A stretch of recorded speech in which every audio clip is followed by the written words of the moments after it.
vivo, transmitiendo desde Osteopatía Integrativa Argentina. Les queremos dar la bienvenida a todos y darles las gracias por participar de este ciclo de conferencias. Y hoy nos complace contar con la presencia de Héctor Torres Ferreira, un gran amigo. Héctor es peruano, es colega, es kinesiólogo y es osteópata, y es uno de los directores de la Escuela Osteopática de Lima. Y Héctor aceptó gustosamente con nosotros, como les decía, en este ciclo de conferencias, y nos pidió hablar de las fascias y de la importancia que tienen las fascias en nuestra salud. Ese es el título de la conferencia de hoy. Así que sin más preámbulos, los dejo con Héctor y a disfrutar. Así que Héctor, bienvenido, gracias por estar con nosotros y adelante. Gracias, Javier. Muchas gracias. Quiero saber si me escuchan.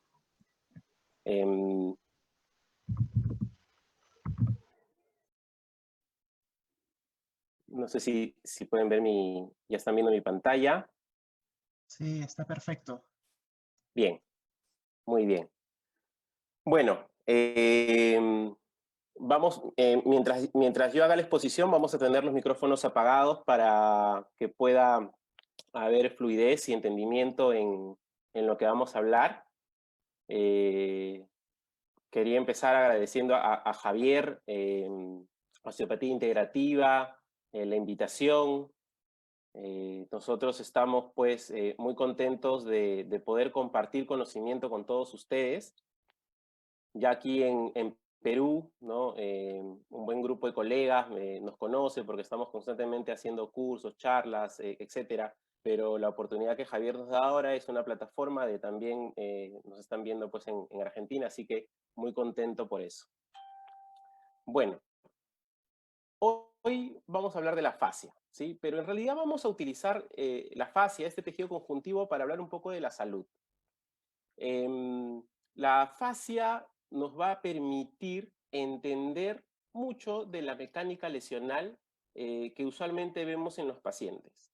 Entonces, esta conferencia va a tratar en un principio, de hablar un poco de la fascia mecánicamente, luego de cómo el sistema nervioso influye mucho en la fascia, en las lesiones, y luego hacer una conjugación de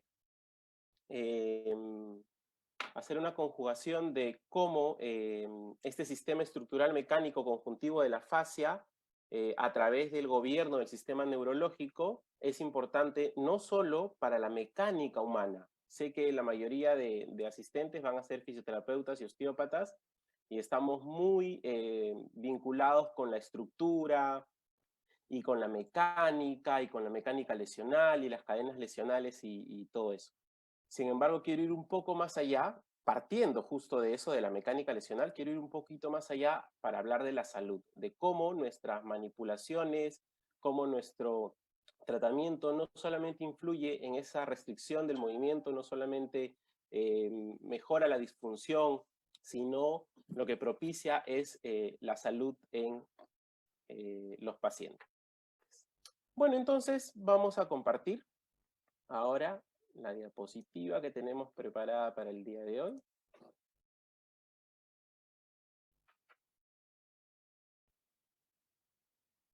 Muy bien, si en algún momento voy muy rápido, acá me van a ir avisando. En algún momento hay un problema de conectividad también. Eso es. Muy bien. Entonces me imagino que ya tienen todos ustedes en sus pantallas la diapositiva de la fascia en la salud humana. Bien. Gracias a la presentación de Nicolás, yo soy fisioterapeuta, soy osteópata, me formé como fisioterapeuta en Perú y como osteópata en Argentina. Así que conocemos a muchos colegas argentinos. Años después, con Nicolás Sáez, mi socio, y con Joana Ginés también, abrimos la Escuela Osteopática de Lima, y la Clínica Osteopática de Lima, ¿no? Actualmente seguimos como directores Nicolás y quien les habla. A través de la Escuela Osteopática de Lima y dando las formaciones en osteopatía, llegamos a conocer a Javier como docente. Javier es docente de la Escuela Osteopática de Lima y se ha encargado de formar a gran parte de los osteópatas certificados aquí en Perú. Así que también tenemos pues un lazo amical y un lazo profesional con Javier. Bueno, vamos entonces a hablar de la fascia humana. A todos nosotros, fisioterapeutas, osteópatas y cualquier otro profesional que trabaje con el cuerpo, ¿sí? Es muy usual que el paciente nos consulte por dolor. Lo primero, al sentir el paciente un dolor que no puede manejar, es cuando empieza recién a solicitar la ayuda de algún profesional. Entonces, acuden a nosotros por dolores cervicales, dolores dorsales, dolor lumbar, que es uno de los motivos de la mayoría de consultorios, tanto en fisioterapia como en osteopatía, dolor de hombro, disfunciones en la articulación temporomandibular, dolores de rodillas, ¿no? Y en general podríamos mencionar cada articulación del cuerpo y estoy seguro que alguna vez un paciente les ha llegado a su consulta por ese motivo de consulta, ¿no? Lo primero que el paciente percibe es el dolor y ante la incapacidad de poder manejarlo, acuden a nosotros.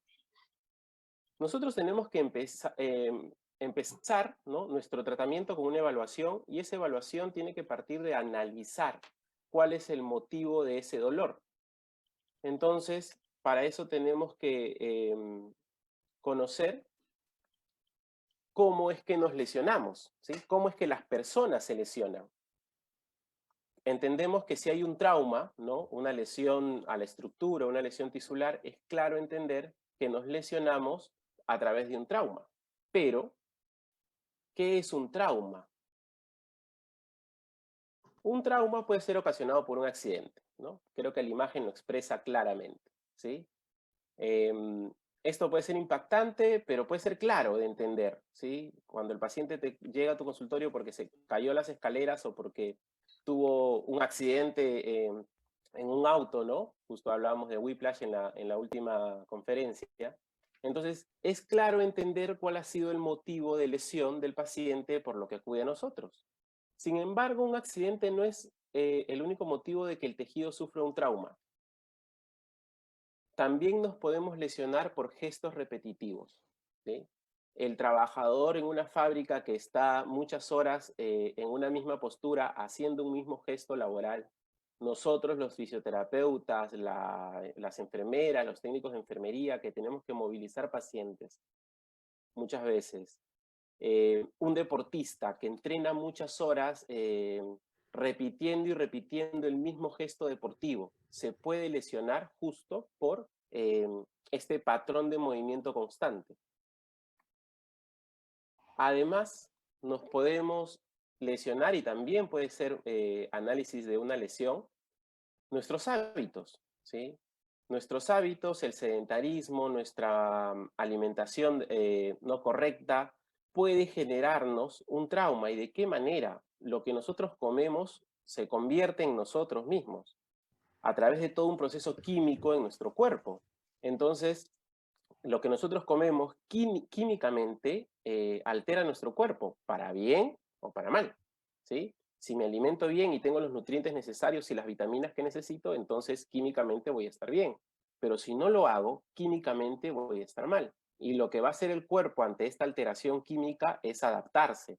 Y esa adaptación luego podría presentarse a través de una disfunción, y esta disfunción podría expresarse luego con un dolor. Lo que consumimos, ¿sí? Todos conocemos los efectos secundarios de muchos fármacos, ¿no? Entonces, no solamente los fármacos, ¿no? Estamos hablando de drogas legales, también podríamos hablar de drogas ilegales, ¿no? O el exceso de alcohol o de cualquier otro consumo de sustancias como el tabaco, podrían también alterar nuestro cuerpo químicamente y bajo la misma cadena de lesión, generar una disfunción y manifestarse en dolor. Y lógicamente el estrés emocional, ¿sí? En una charla la semana pasada o a principios de esta semana, que fue muy libre, justo me hicieron una pregunta sobre qué relación tenían las emociones y la fascia, o las emociones y el dolor. Pues en realidad es como una cadena, ¿no? Las emociones van a generar también respuestas en nuestro sistema límbico, y esto va a generar una alteración en el sistema endocrino y en el trabajo de los neurotransmisores. Esto va a cambiar nuevamente químicamente nuestro cuerpo y va a generar distintas disfunciones que luego se van a expresar en dolores, ¿no? Eso lo voy a explicar ya con la fascia más adelante, pero el estrés emocional puede ser uno de los factores por el cual luego el paciente nos consulte por un dolor lumbar. A esto quiero llegar, ¿no? El paciente es mayormente, ¿sí? Si no conoce todavía de repente mucho de la osteopatía, cuando recién nos buscan, va a llegar por un dolor, ¿sí?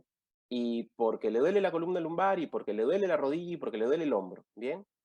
Y no entiende, o no conoce, ¿no? No conoce que ese dolor, ese síntoma que tiene, puede ser ocasionado por una sumatoria de cosas, que es lo que hemos hablado, ¿no? El gesto, el mismo movimiento, la mala alimentación, el mal sueño, el estrés emocional, todo eso en conjunto puede generar un mecanismo de lesión que luego se va a expresar como un dolor lumbar o como un hombro doloroso. Bajo este concepto, no podemos tratar estos dolores mecánicamente, simplemente mecánicamente, ¿no? Tenemos que ir más allá, tenemos que ir a un trabajo más holístico, más integral. Entonces, si bien somos terapeutas manuales, no es nuestra única herramienta las manos. También el diálogo, la dialéctica que tenemos con el paciente va a ser importante para poder hacerles entender de que hay mucho más detrás de ese dolor que solamente una lesión mecánica. Y el miedo, ¿sí? Dentro de las emociones, ¿no? El miedo va a generar una respuesta muy importante, y esto ha sido muy estudiado, ¿no? Cuando hablamos de las respuestas del sistema simpático, ¿no? Cuando nos sentimos atacados, cuando sentimos miedo, el sistema simpático empieza a desarrollar una cascada de protección que nos va a cambiar químicamente todo. Lo voy a explicar más adelante, pero quédense con esta imagen del miedo.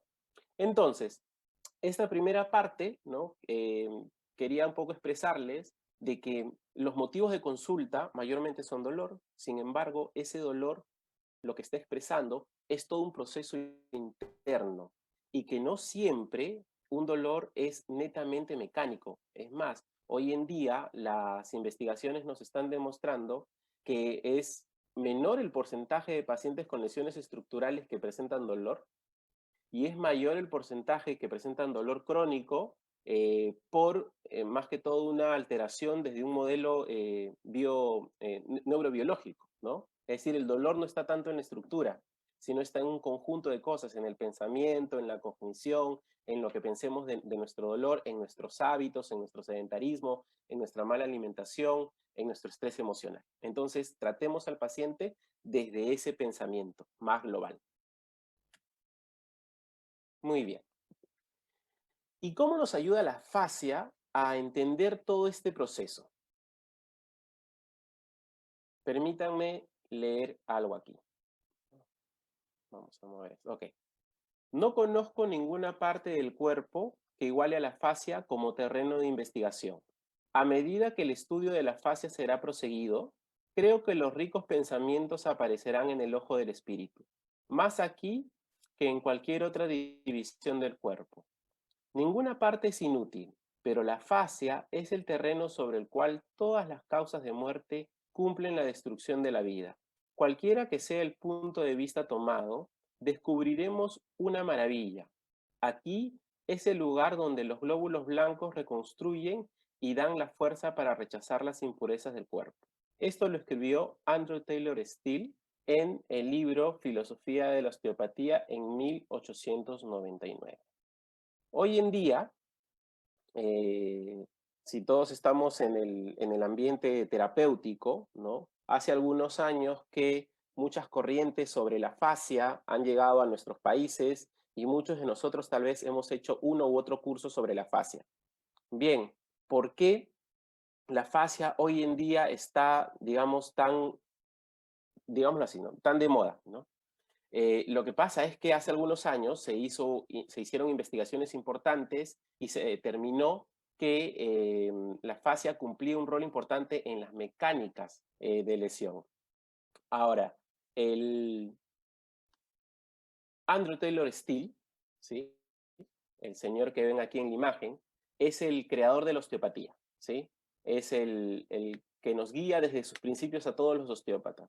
Andrew Taylor Still habló de la fascia desde 1899 y si lo escribió en su libro, lógicamente se lo enseñaba a sus alumnos, a los osteópatas de la época, y sabía y era consciente de las limitaciones científicas que tenía en su época, porque lo que nos dice es, conforme las investigaciones prosigan, ¿sí? El ojo del espíritu nos demostrará un campo de estudio increíble, que es la fascia. Bueno, hoy estamos en esa época, por lo que nosotros siempre decimos que Still fue un visionario. En el 2007, ¿sí? En Harvard, en Boston, se dio el primer congreso de la fascia, y lo que se hizo fue que todos los investigadores del tejido conjuntivo y de la fascia se reunieran para poder unificar criterios. Es así que se dio una definición en común. La fascia es el componente de tejido blando del sistema de tejido conectivo que se impregna al cuerpo humano, formando un cuerpo continuo de 3 dimensiones de la matriz de soporte estructural.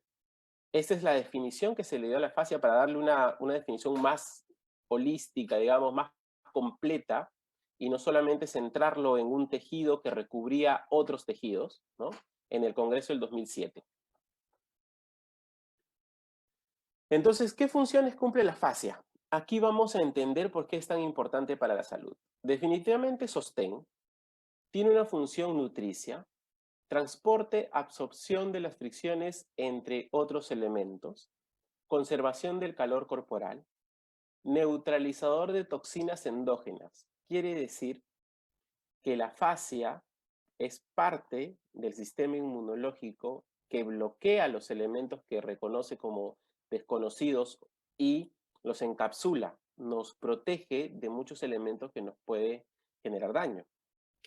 Interviene lógicamente en la cicatrización, nos ayuda a curarnos. Función hística, es decir, intercambio celular de otros tejidos con la sangre y la linfa. Y actividad de defensa a través de los fagocitos. La fascia, ¿sí? Cumple una serie de funciones. Miren, si nosotros empezamos a centralizar los tejidos del cuerpo, vamos a hablar del tejido neural, ¿sí? El tejido nervioso, del tejido epitelial, el tejido muscular, y todo lo demás es tejido conjuntivo. Bien, entonces miren la cantidad de estructura que estamos hablando cuando hablamos del tejido conjuntivo. Bien, empecemos a echarle un vistazo a los conceptos mecánicos de la fascia, ¿sí? La fascia responde a fuerzas, ¿sí? Por ejemplo, a la gravedad. Por eso pongo esta imagen de los astronautas.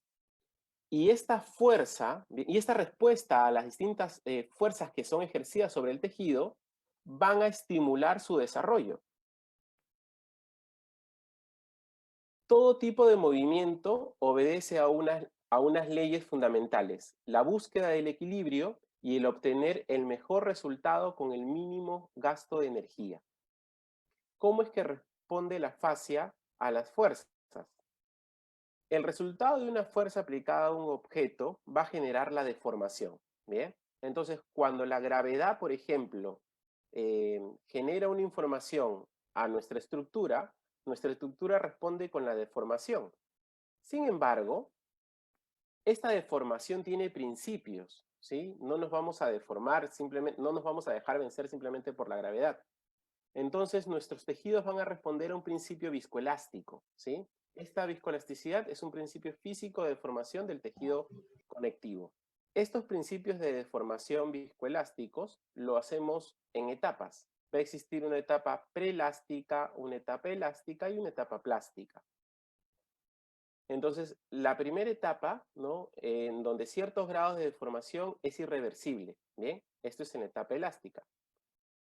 En la segunda etapa continúa la deformación proporcionalmente al tiempo y no solo a la carga. Hay algo muy importante. Mientras más tiempo nosotros ejercemos una fuerza para deformar un tejido, la deformación es mucho más efectiva. Y en la tercera parte, en la tercera fase, en la plástica, ¿no? Para mantener la fase de elongación, la variable más influyente es el tiempo, ¿bien? Bueno, y en la tercera parte, que es en la etapa plástica, la fuerza genera daño y por lo tanto el tejido no se puede recuperar. Entonces, estas son las tres fases de la deformación. Esto responde a nuestros antiguos paradigmas de trabajar, por ejemplo, con los estiramientos musculares, con los stretching, ¿no? Como fisioterapeutas hemos trabajado mucho con los estiramientos, con las elongaciones, y por ejemplo, quienes manejen RPG son los primeros que hablaban de que las posturas para corregir tenían que durar un determinado tiempo, ¿no? No podíamos hacer un stretching de 1 o 2 minutos, sino que teníamos que mantener al paciente varios minutos para poder lograr algo. Pues esto se basaba en la propiedad viscoelástica del tejido conjuntivo. La histeresis es la pérdida de energía en forma de calor que se origina cuando el tejido es estirado. Para regresar al estado original necesitamos una fuente de energía adicional, ¿bien? Por eso este trabajo también puede generar un cambio energético en el cuerpo. Bueno, ante todo esto, lo que el tejido va a generar ante una fuerza es estrés. El estrés es la resistencia a la deformación, que normalmente pues, es proporcional a la misma fuerza que se ejerce. Y esto lo va a hacer en un estado de tensión y compresión. Otro fenómeno que se observa en la fascia es la piezoelectricidad, que es un fenómeno que se encuentra en cristales. Cuando un cristal es comprimido, se observa un cambio de polaridad, ¿bien? Pero ¿qué es lo que sucede en la fascia? Como les decía, ¿no? La piezoelectricidad se observa en cristales. Los huesos, los vasos sanguíneos, la piel, los músculos se comportan como si fueran cristales. Los cristales de nuestro cuerpo son cristales líquidos. Entonces, la fascia está hecha de un 68% de agua, ¿bien? En un cuerpo sano, el 50% de agua se encuentra en forma encadenada, ¿sí? Y estas cadenas son los cristales líquidos. Es por eso que la fascia responde a este fenómeno de piezoelectricidad, en donde al generarse una presión hay un cambio de polaridad. Cuando el sistema facial se comprime, se genera un pequeño potencial eléctrico. La información se transmite eléctricamente a través de la matriz viviente y el colágeno es un buen semiconductor. ¿Qué nos dice esta información o esta propiedad física de responder ante las presiones de la fascia? Que se forma una red eléctrica integrada que permite la conexión de todos los elementos del tejido conectivo. Entonces, ¿qué sucede? Sucede que esta capacidad, ¿bien?, le da, si bien no es tan especializada, pero le da una pequeña propiedad de transmitir información. Información que es transmitida sin usar el sistema nervioso. Información que es transmitida solamente a través de la fascia. Hay un estudio que se hizo en donde se aíslan 3 filamentos musculares, en donde se retira toda la fibra muscular y solamente se deja la fascia. A un filamento se le genera una tracción y se comprueba que un 30% de la fuerza mecánica es transmitida a los filamentos laterales a través de filamentos de anclaje. Entonces, la fascia es capaz de transmitir fuerza mecánicamente, ¿bien? Y para poder entender esto, tenemos que entender el modelo de tensegridad. Esto lo voy a pasar un poco rápido para poder luego centrarnos en algo más importante, pero tenemos que hablar un poco de la tensegridad. Elementos que solo responden a la compresión, elementos que solo responden a la tracción. Esto mantiene a la estructura en un estado de preestrés, es decir, tenemos estructuras preparadas. La tensegridad es un modelo arquitectónico, ¿bien?, que se utiliza para construcciones, para arquitectura.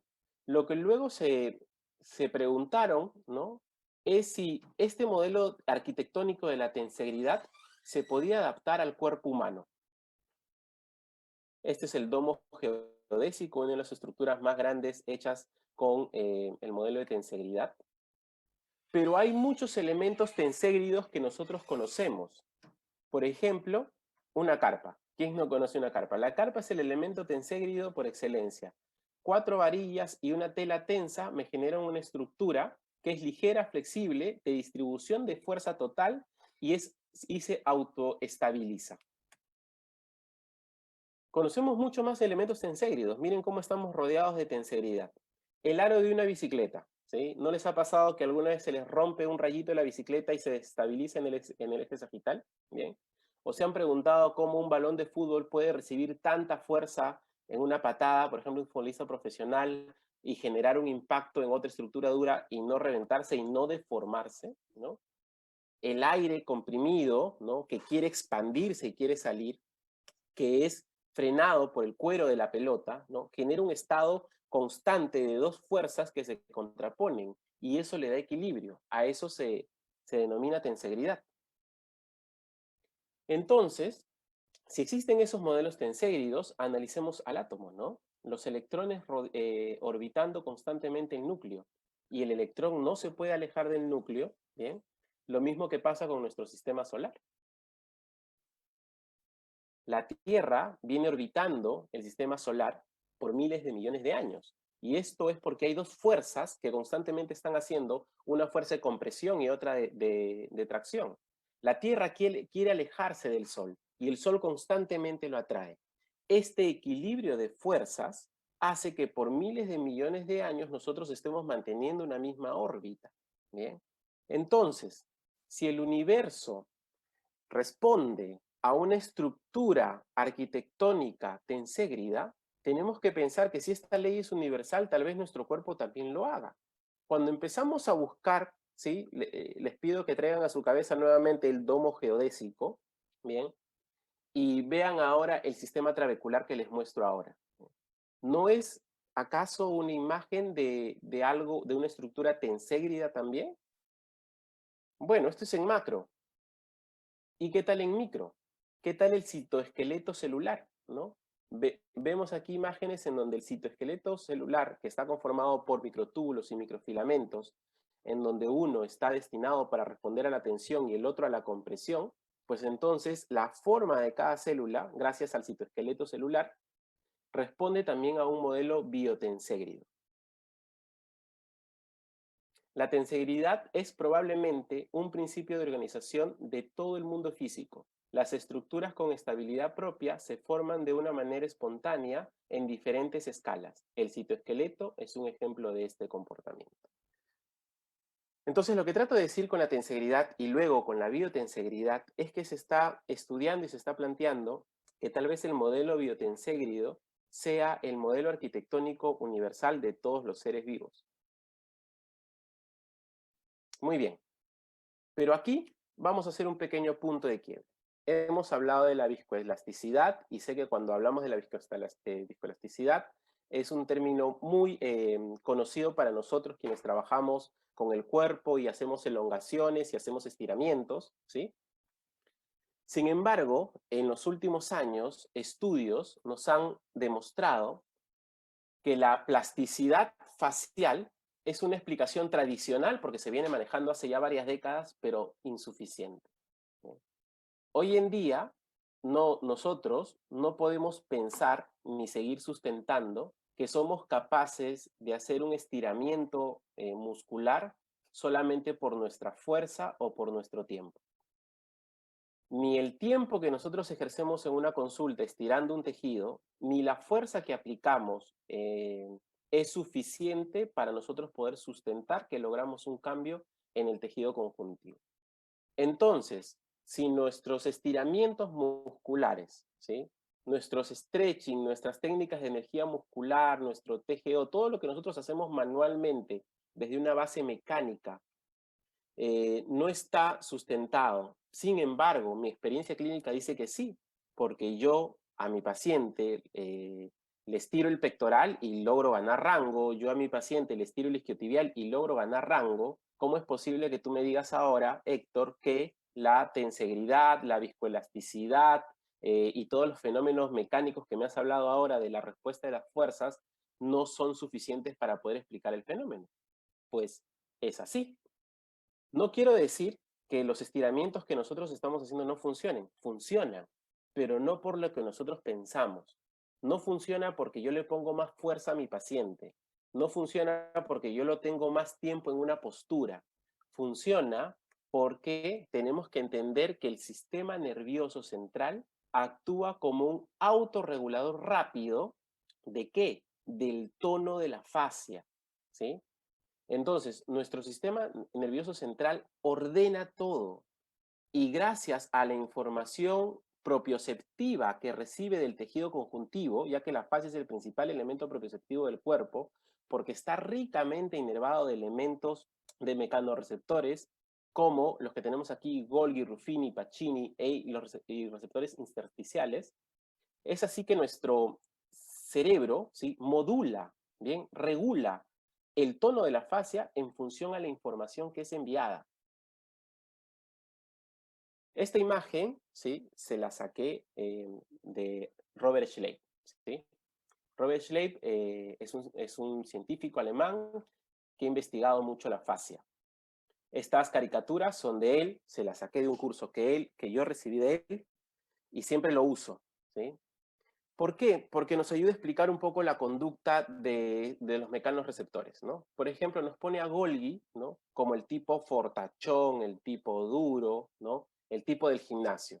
Entonces, bajo un estereotipo, ¿no?, este Golgi responde a la fuerza, responde lento, ¿no? Y por lo tanto, cuando yo hago un estímulo fuerte y lento, Golgi lee ese estímulo mecánico, mandan información al sistema nervioso central y es el sistema nervioso central quien decide modular el tejido conjuntivo. ¿Bien? No es mi fuerza, ¿sí?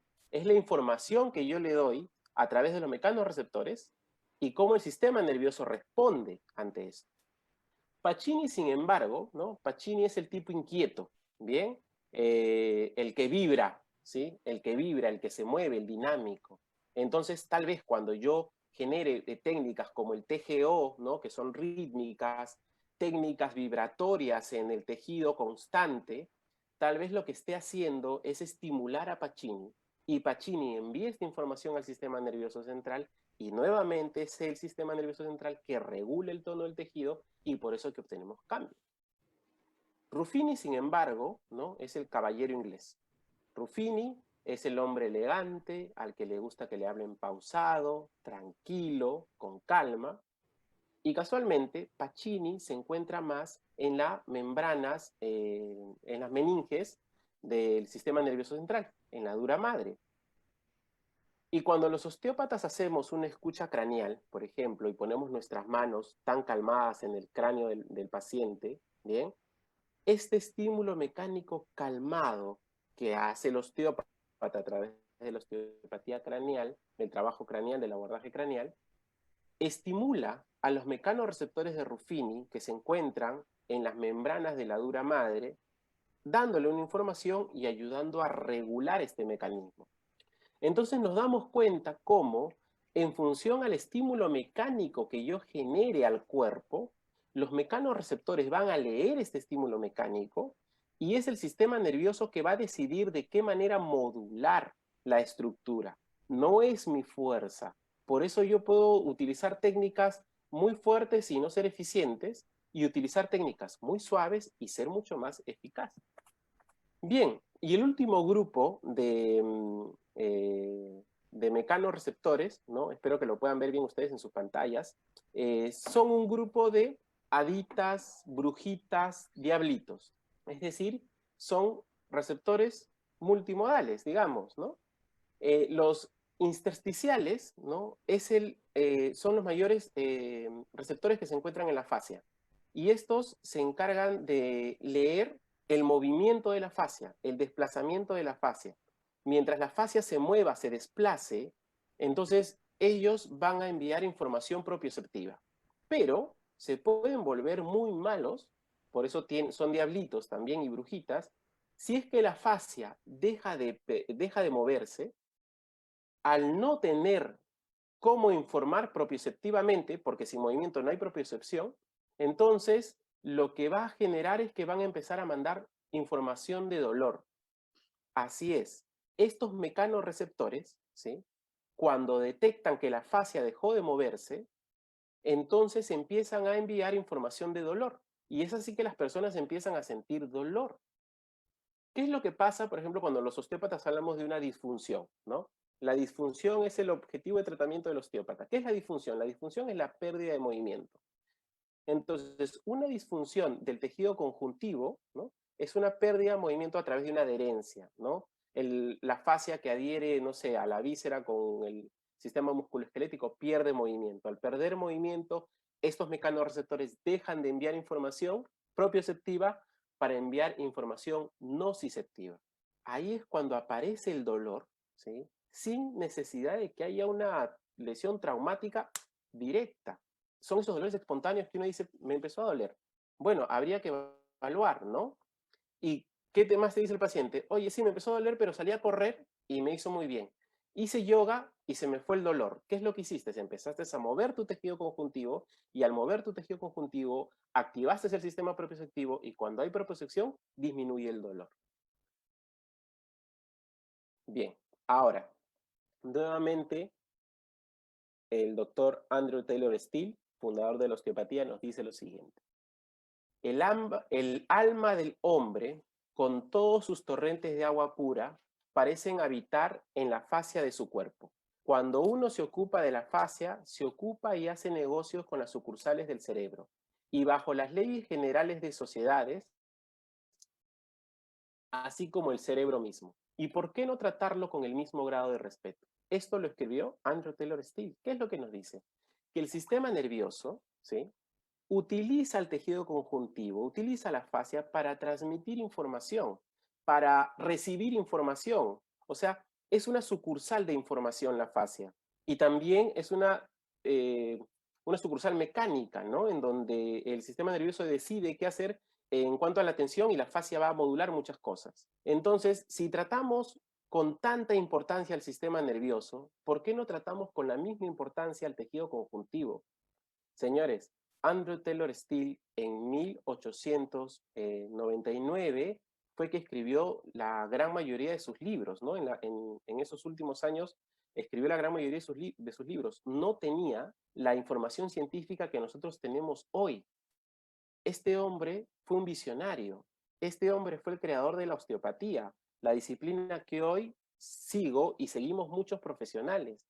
Y por eso nos preguntan algunos colegas, de repente fisioterapeutas que no conocen mucho la osteopatía, ¿por qué haces osteopatía o por qué te animaste a seguir la osteopatía? Bueno, es que cuando empiezas con el camino de la osteopatía es un camino que no hay vuelta atrás, ¿no? Te empieza a fascinar por todo lo que encuentras detrás de esta disciplina. Así que los invito a investigar más sobre la osteopatía si es que aún no lo han hecho. Bien, como les decía, Andrew Taylor Still no tenía la información científica que hoy existe. En la imagen ahí en la foto estamos parte del equipo de OL, ¿sí? Todos colegas osteópatas y nuestra colega Herbie Beltrán también está ahí, que fuimos a un viaje a Argentina con la Fundación Bachman, en donde Robert Schleip estuvo presente y todos estuvimos, todo el equipo de OL estuvo ahí con él. ¿Qué es lo que nos presentó Robert Schleip? Él presenta y publica un artículo en la revista Science, una revista de mucho prestigio científico, en donde descubre que el tejido conjuntivo puede contraerse, ¿sí? Es decir, ya la capacidad contráctil no es exclusiva del músculo liso, músculo estriado, sino también de la fascia.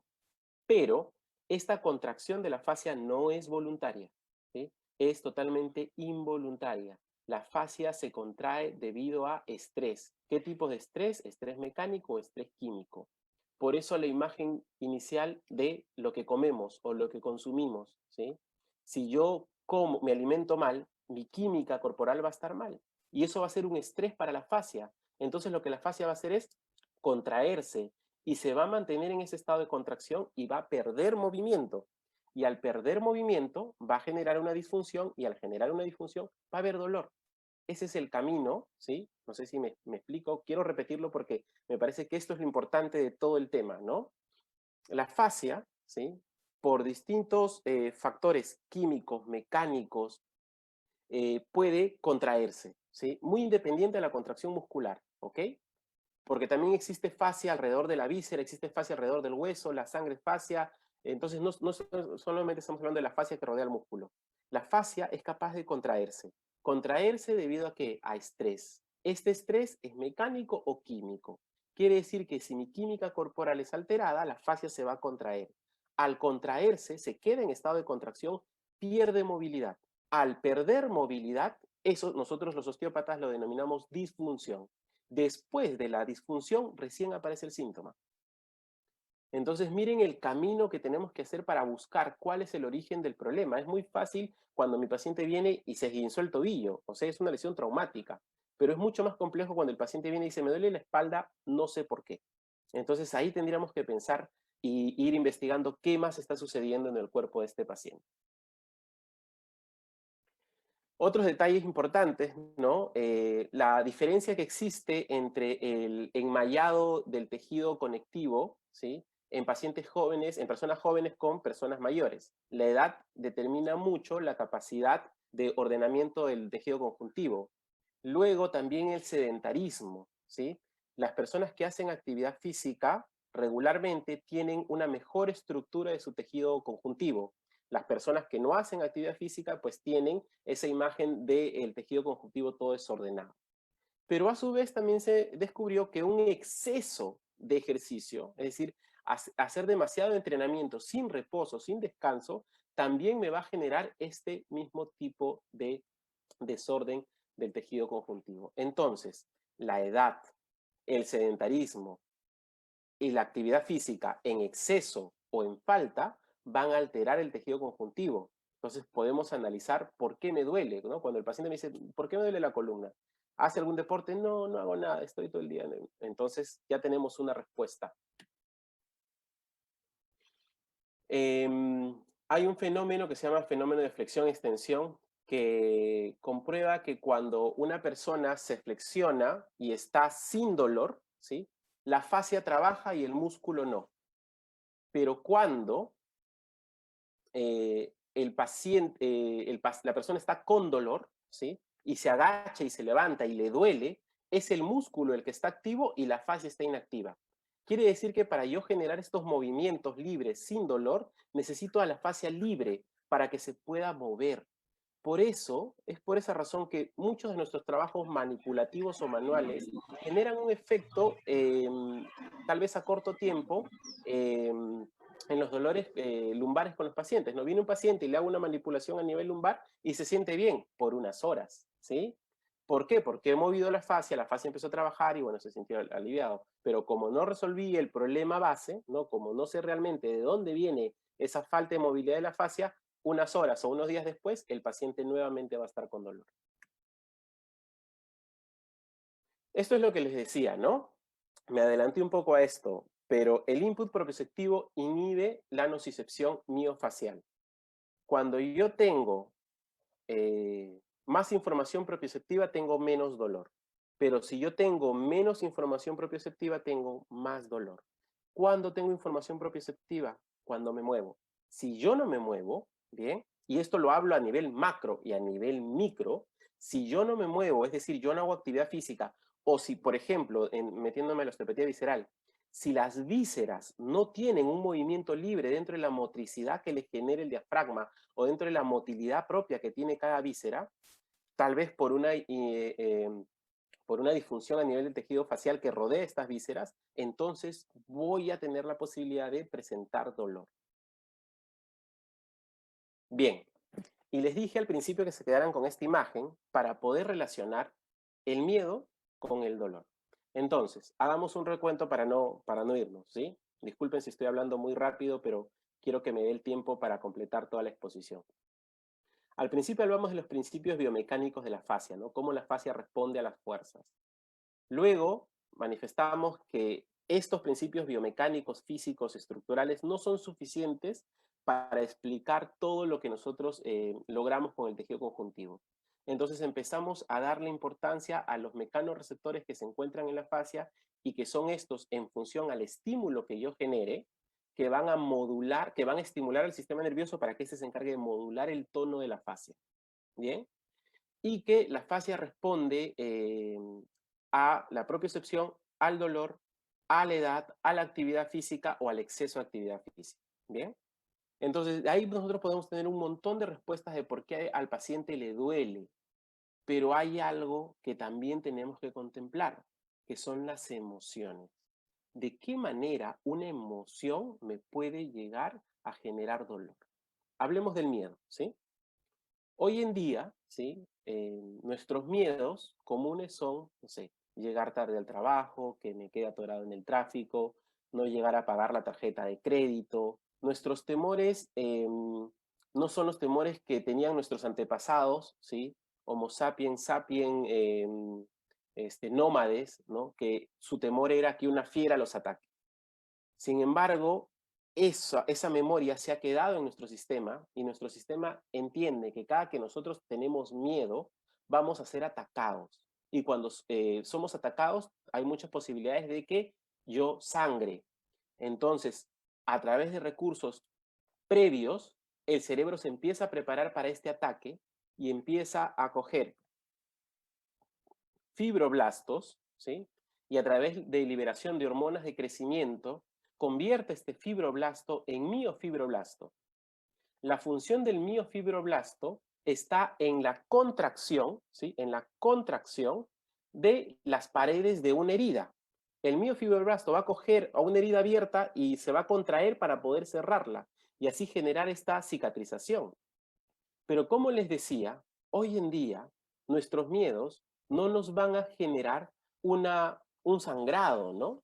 Hoy en día, bien, aquí es donde trabaja en la contracción para el cierre de heridas del fibroblasto. Hoy en día nuestros miedos, ¿sí? Van a estar más en nuestro pensamiento, ¿sí? Como tal vez nos está pasando ahora con toda esta situación de la incertidumbre de cuándo vamos a poder salir por fin a hacer nuestras vidas normal, ¿no? Entonces, nuestro cuerpo igual procesa ese miedo, igual libera miofibroblastos y los miofibroblastos igual van a cumplir su función. Entonces, al no encontrar ningún tejido roto, ¿bien? Lo que hacen es coger las paredes de las distintas capas faciales y ya que están ahí, juntarlas. Y es así como nuestros miedos terminan produciéndonos adherencias, ¿sí? Como pueden ver aquí en la imagen arriba, que es la pared abdominal de una rata, ¿sí? En donde se ve una adherencia. Luego, en la siguiente imagen, donde ven aquí la ratita con las manitos, ¿sí? Un terapeuta está haciendo manipulaciones viscerales. Después de estas manipulaciones viscerales, después de algunas manipulaciones viscerales, se puede ver una liberación de este tejido. Quiere decir, los miedos, ¿sí? Van a producir todo un mecanismo neurofisiológico que me pueden generar estas famosas adherencias en la fascia o densificaciones, si queremos llamarlas, ¿sí? Y estas densificaciones en la fascia pueden ser liberadas por las manipulaciones viscerales que los osteópatas hacemos, ¿sí? Entonces nosotros podemos corregir estos problemas, pero son ustedes los que tienen que trabajar en sus miedos. Cuando nosotros determinamos de qué es una emoción lo que está generando este síntoma, solo con que nosotros les digamos, es la emoción la que te genera esto, el proceso de curación inicia. Porque una de las cosas en que los osteópatas nos basamos es que el cuerpo se cura solo. Y lo único que nosotros hacemos es ayudarlos, ¿sí? A equilibrar y a que sus mecanismos de autocuración y autorregulación estén libres y de esta manera el cuerpo pueda mantener y encontrar la salud. Bueno, me dio el tiempo, ¿sí? Muchas gracias. Espero que haya quedado claro. Y si alguien tiene alguna pregunta, creo que todavía tenemos algunos minutos para poder realizar alguna pregunta. Hola Héctor, ¿qué tal? ¿Me puedes escuchar? Hola. Sí, claro que Hola. sí. Hola Héctor, mira, soy Maribel Choqueneira. Te he escuchado atentamente, me agrada la participación que has tenido, súper completa, súper detallada. Mi pregunta Muchas iba gracias. a la última parte, ¿no? Que mencionas, la emoción te genera esto, ¿no? Te genera toda esta complicación a nivel de las fascias. La emoción te genera esto. Y si y dijiste, nosotros tenemos la dialéctica para poder trabajar con el paciente, referirle, si la emoción te está generando esto, yo puedo hacer movilizaciones y todo ello. que te va a ayudar a liberar la fascia y entiendo bien todo el proceso, ¿qué pasa si esa persona que llegó a la terapia con una emoción que fue originada en casa, en familia, no sé, una tristeza, fallecimiento, tú le haces la técnica, la movilización y le dices, no, tu emoción te está generando esto. Ok, se va con la liberación de la fascia, llega a casa y la emoción nuevamente aparece porque recuerda que su papá ha fallecido. Entonces, nuevamente la adherencia se genera y el circuito vicioso continúa porque nunca se cierra. Entonces, ¿a dónde llegamos? Entonces, realmente tú hablaste de que la fisioterapia tiene que ser algo holístico, pero yo creo que ahí hay un profesional, ¿no? Para ello. No sé tu opinión, me gustaría escuchar tu opinión acerca de ello. Claro que sí.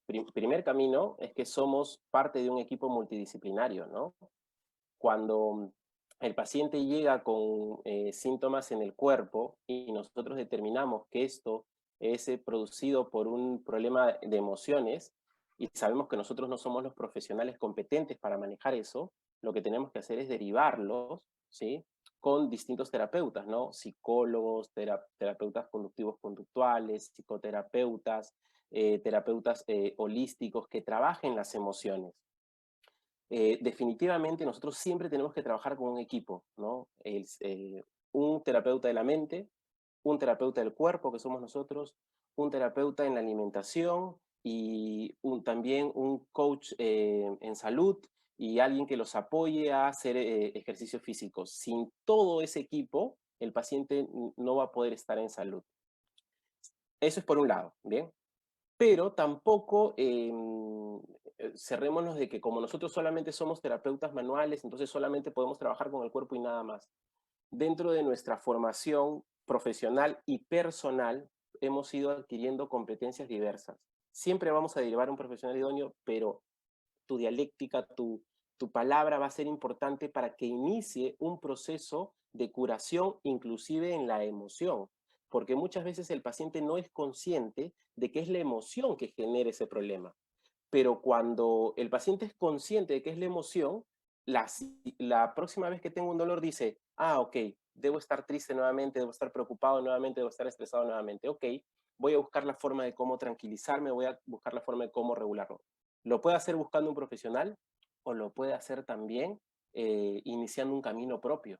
¿Sí? Así que hay muchas formas, ¿no? Yo tengo pacientes que pueden consultar con uno y con otro profesional. Tengo pacientes que no tienen la capacidad, por ejemplo, económica de consultar con alguien.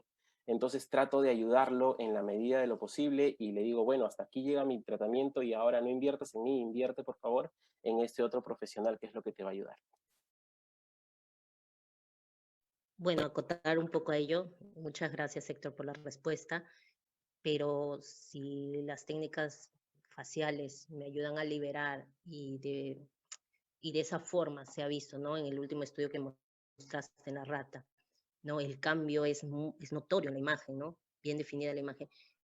Entonces, se podría hacer un comparativo con que ese paciente, pues, vaya a una terapia psicoemocional, maneje la emoción y se le podría hacer como, no sé, un ultrasonido, un examen, y también se vería con una liberación de fascia. No, Ah, mira, sí, porque, claro, porque puede ser similar. Hay la psicoterapia emocional, lo que es biodescodificación claro. emocional, que trabajan los psicoterapeutas a nivel del manejo, ¿no? Eh, te digo porque yo me especializo en el área oncológica, en el área linfática, y el trabajo, el manejo va de la mano, ¿no? La liberación facial ayuda, pero si el tema, la causa, el origen viene de un tema emocional que no ha resuelto, cuando tú hablas de emociones, yo creo que traspasa esa barrera. Hay que saber de dónde proviene esa emoción, porque suena muy ligero cuando tú mencionas la emoción te genera esto y ¿sabes qué? Suelte esa emoción. Qué difícil y qué complicado es para esa persona soltar esa emoción que no la ha trabajado con un profesional adecuado y desvirtualiza, discúlpame que te lo diga, a nivel profesional, desvirtualiza un poco la profesión que me he formado 5 años, desvirtualiza que yo le diga a mi paciente, suelte esa emoción, cuando no me corresponde a mí decirle eso, podría decírselo a nivel personal, a título personal, pero me desvirtualiza a mí como profesional decirle esa frase. Discúlpame, yo sé que yo respeto mucho, sé que es un súper profesional, pero me cuesta un poquito, ¿no? Pero igual lo respeto. Nada, esa es una acotación que quería hacerte, Héctor. Nada más. Muchas gracias, está súper la Perfecto. ponencia y con mucha base científica. Gracias. A ti. Gracias. ¿Alguna otra pregunta? Mientras me hacen otra pregunta un poco para terminar de cerrar lo que comentaba la colega. Los osteópatas creemos mucho en la capacidad de autocuración del paciente, ¿sí? Sabemos que hay cosas que muchos profesionales tienen que trabajarlo y que inclusive los propios profesionales de las emociones y de la mente a veces hasta están limitados de poder entrar al paciente, porque mientras el paciente no quiera resolver su problema, no lo va a lograr. Entonces, el paciente es complejo, es súper complejo. Tenemos que entender que nosotros tenemos nuestros límites profesionales. Nosotros no podemos ayudar a todos los pacientes. Creo que nuestra responsabilidad llega hasta decirle al paciente que este proceso es emocional y que tiene que trabajarlo. Pero más de eso, o sea, no lo podemos manejar nosotros. Es el paciente el que tiene que decidir cómo, con quién, en qué tiempo manejarlo. Pero lo que quiero dejar claro es que nosotros lo que hacemos es, al darnos cuenta de que el dolor por el que viene el paciente es por una emoción, es que el paciente inicie su camino a la recuperación. Nosotros no vamos a mejorar o a cambiar esa emoción, no vamos a influir más en él. Pero si hasta que él no llegó a mi consultorio, él nunca fue consciente de que el dolor que tenía era por una emoción, entonces es el clásico paciente de que le duele la columna cervical, ¿no? Pucha, me duele mucho el cuello, me duele la cabeza. Bien, y ya he ido al quiropracta, ya he ido al fisioterapeuta, ya he ido al Reiki, ya he ido a todo y nada me alivia el dolor. ¿Por qué? Porque de repente todos esos tratamientos han ido a la estructura. Y cuando nosotros determinamos de que no es la estructura la que está en lesión, el paciente va a decir, ok, entonces no debo ir más a un tratamiento en donde me hagan masajes o me manipulen el cuello, tengo que ir a buscar el tratamiento en mis emociones. Ahí es cuando el paciente inicia su proceso de curación. ¿Cómo? Buscando. El paciente va a encontrar el camino y va a encontrar la persona, el profesional idóneo para que lo ayude. ¿Tenemos otra pregunta? Hola Héctor, ¿qué Sí, tal? Héctor. Saluda. Renzo, quería... Eh, Adelante. Básicamente es preguntarles en su experiencia qué les parece el yoga para el tema de regularizar las emociones. Mira, te voy a hablar solo de la experiencia que recojo de mis pacientes, ¿sí? Yo no practico yoga, así que no podría hablarte de yo desde una experiencia vivencial, pero sí tengo muchos pacientes que practican yoga y hay que entender al yoga como un sistema más complejo de solamente hacer estiramientos y posturas, ¿no? El yoga es toda una filosofía que también busca que el paciente encuentre no su salud, encuentre equilibrar todo su ser con todo su entorno y utilice estas posturas para manifestar todo su sistema energético con el sistema energético universal, ¿no? Entonces, yo creo que a todas las personas que les agrade este tipo de trabajo les va a hacer muy bien el yoga.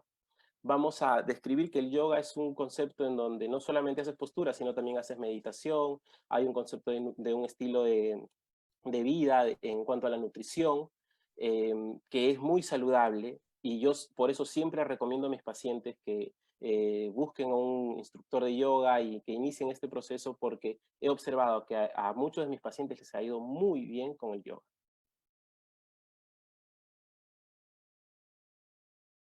Héctor, Estefano Salazar nos plantea que la fascia tiene memoria y guarda muchos traumas físicos y emocionales, y al trabajarlo se van a ir liberando esos traumas, dolores somatoemocionales. Claro. ¿Tenés alguna experiencia con respecto a liberaciones somatoemocionales? No, voy a ser sincero, no tengo mucha experiencia, digamos, creo que es un proceso en donde los osteópatas tenemos que formarnos bastante, ¿sí?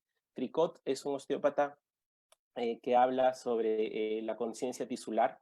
Estoy, digamos, todos los osteópatas más o menos leemos un poco sobre este concepto y entendemos este concepto.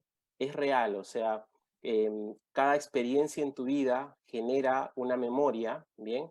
Y esa memoria es almacenada químicamente, ¿bien? A través de un proceso sináptico a nivel de tu sistema nervioso central, pero ese proceso químico viaja a una estructura de tu cuerpo y se almacena también en el tejido conjuntivo. Sucede que muchas veces, ¿no? Una emoción es almacenada en una, digamos, en un punto específico de tu cuerpo y cuando ese punto específico es estimulado, ¿bien? Entonces, cuando esto se da, cuando esto se presenta, se hace un trabajo, ¿bien? Desde la emoción y desde el cuerpo, para poder equilibrar un poco al paciente, ¿no? Perfecto, perfecto, claro, está clarísimo. Nosotros muchas veces dando como elemento de sostén, por ejemplo, a terapéuticas como la programación neurolingüística, sabemos que los seres humanos filtramos información en términos de audio, video y kinestesia. Entonces, y que estos tres elementos están anclados unos a otros. Entonces, cualquier situación normal, no quiero entrar solamente en lo traumático, todos los eventos de nuestra vida, hay algunos que plantean que aprendemos por repetición, ¿no? El famoso repetir tantas veces, o por impacto. Esas situaciones de nuestra vida, sea en felicidad o en desgracia, que nos impactaron, nos quedan grabadas esas situaciones y quedan grabadas en términos de video, imágenes, audio, sonidos o sensaciones. Y en esas sensaciones es donde entran la participación del tejido conectivo. Es una aproximación que se me ocurre ahora a partir de la charla que estamos teniendo, ¿no? Bien, bien. ¿Alguna otra pregunta? Yo te voy preguntando mientras tanto, Héctor, ¿cuál es en tu experiencia, en qué lugares sentís que hay más restricciones en el cuerpo? ¿Tenés una casuística, por decirlo de alguna manera, que vos digas, yo al trabajar con los pacientes encuentro que tal o cual lugar son lugares que hay mayor restricción facial? Claro, los puntos disfuncionales clásicos, ¿no? A ver. Por ejemplo, hay que diferenciar esto. Uno puede encontrar restricción conjuntiva en una zona donde no hay dolor, ¿bien?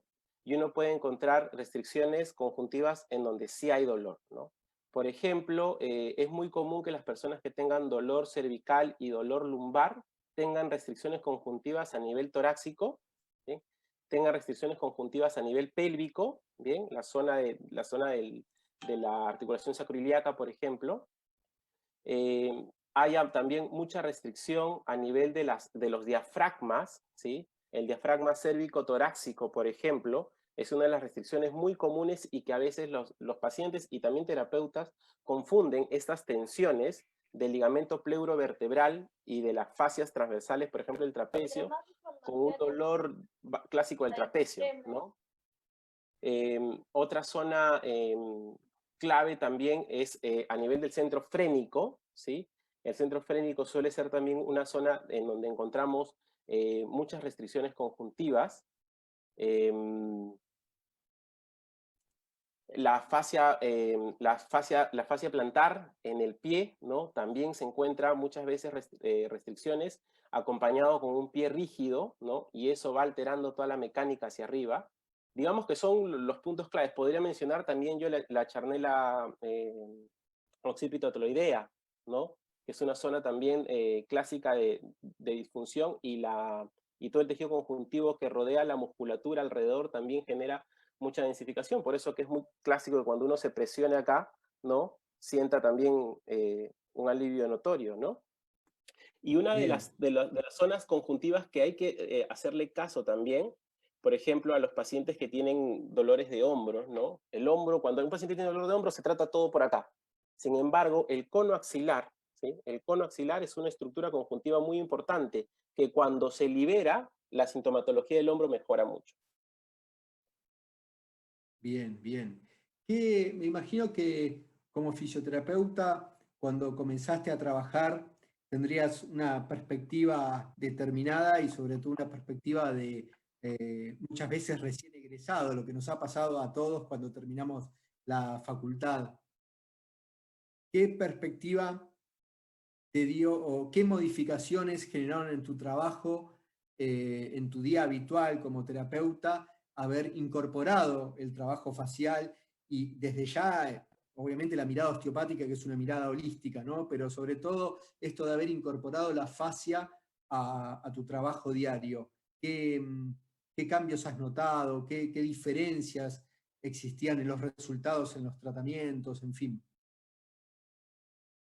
Uy, qué buena pregunta. Esta es una pequeña historia que yo que les cuento a mis alumnos cuando los conozco. Yo enseño en la universidad, también soy profesor en fisioterapia, ¿no?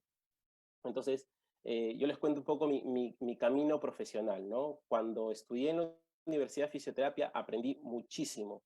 O sea, anatomía, fisiología, lesiones y tratamientos, definitivamente. Sin embargo, la propia formación médica en Perú es muy especializada y esta tendencia a especializarse hace de que los aprendizajes sean segmentados. Es decir, me especializo en una determinada zona y soy el capo en esa zona, soy el capo en la columna, soy el capo en la rodilla, pero esa especialización que es buena para algunas patologías, a veces nos hacen ver una perspectiva más holística. Con la osteopatía yo conocí esa perspectiva holística, ¿no? Ver al paciente como un todo, ver que el síntoma era solamente la expresión de una lesión oculta en otra zona. Y cuando empecé a estudiar sobre la fascia me ayudó es como que la pista, la ruta en donde yo pueda expresar este mecanismo holístico, ¿no? La fascia me ayuda estructuralmente a explicar, por ejemplo, cómo una emoción tiene relación con un dolor corporal. La fascia me ayuda a explicar cómo un dolor en el cuello se puede aliviar con un trabajo en la planta del pie, o cómo una limitación en el movimiento de la columna, ¿no? Inicia por una retracción en el miembro inferior, porque la fascia te ayuda a darte soporte estructural de todo ese concepto holístico que hablamos, ¿no? En osteopatía, por ejemplo, hablamos del tendón central, ¿no? Este tendón central, que es una serie de uniones conjuntivas que va desde la boca, desde la base del cráneo, la boca, el esófago, el diafragma, las vísceras abdominales y el piso pélvico, de cómo nos unimos y cómo, por ejemplo, una alteración de la pelvis, del piso pélvico, si hay por acá, para las damas, ¿no? Los problemas postpartos, los prolapsos, cómo te pueden generar alteraciones posturales a nivel cervical. Entonces yo siempre les cuento, ¿no? Con la fisioterapia aprendí muchísimo, es mi base anatómica, fisiológica, clínica y de mucha especialización. Con la osteopatía aprendí mucho más anatomía, aprendí mucho más fisiología y lo aprendí a globalizar a la persona como un todo, como un ser. Y me desarrollo mucho más en lo que es el tejido conjuntivo y el sistema nervioso central para darme base estructural de lo que trato de contar, de lo que trato de expresar, ¿no? Todo ese concepto global lo encuentro en la fascia, ¿no? La fascia me ayuda a explicar cómo una víscera se une con una costilla, cómo el sistema nervioso central está unido anatómicamente a la columna vertebral a través de los puentes miodurales, por ejemplo. Entonces la fascia es esa carretera que te ayuda a explicar estructuralmente todos estos fenómenos de cadena lesional y de lesiones globales que los osteópatas hablamos. Bien, bien, gracias Héctor. Y sabemos que obviamente sos director con Nicolás de la Escuela Osteopática de Lima y me gustaría preguntarte ya en un tono un poco más viendo la parte humana, no del director o no del terapeuta, ¿qué te representó, qué te significó para vos estudiar osteopatía? más personal, por eso es una Wow. pregunta como muy personal, y no sé si te gustaría compartirla, pero me No, parece muy claro que sí. interesante, ¿no? Como ayer hablaba justamente con Nico también, y le decía como una charla de café entre colegas. Y, bueno, ¿y qué fue para vos estudiar osteopatía? ¿En qué te cambió? Más allá en lo profesional y toda esta fantástica mirada que nos estás dando, ¿no? De globalidad corporal, etcétera. Digo, a vos como persona, ¿qué te generó? ¿O qué te genera? Fue un cambio muy importante en mi vida, ¿no? O sea, mientras tú estudias osteopatía, mientras tú estudias la salud, desde un punto de vista tan filosófico como es la osteopatía, porque la osteopatía es todo un criterio de pensamiento, cambió mucho, inclusive mi propio ser, ¿no? Mi propia conducta, mis propias prioridades, ¿no? Enfocarme a un estilo de vida más saludable, enfocarme en una real posibilidad de poder ayudar personas más allá de solamente ayudar a sus cuerpos a equilibrarse, ¿no? La osteopatía me ayudó a entender, así como entendí el cuerpo globalmente, empecé a entender la vida globalmente, ¿no? Me quitó el foco de algunas cosas que hoy no me parecen nada importantes y me llevó a una visión un poco más humana, más de posibilidad de ayudar a muchas personas a través de la osteopatía, ¿no? La osteopatía te da mucha humildad, te da eh, mucha tranquilidad en tus tratamientos porque sabes que tú solamente eres un facilitador, un ayudante para que la persona encuentre la salud. No quita un poco los egos, ¿no? Creo que como todo profesional de la salud, eh, desarrolla un poco ese ego del profesional de la salud, de la osteopatía, te la quita y te lleva a un plano un poco más humilde, ¿no? A un plano más de pensar en la persona, de que no eres tú el que estás curando, porque siempre decimos eso, ¿no? Los osteópatas no curamos nada, ayudamos a que el cuerpo se cure solo.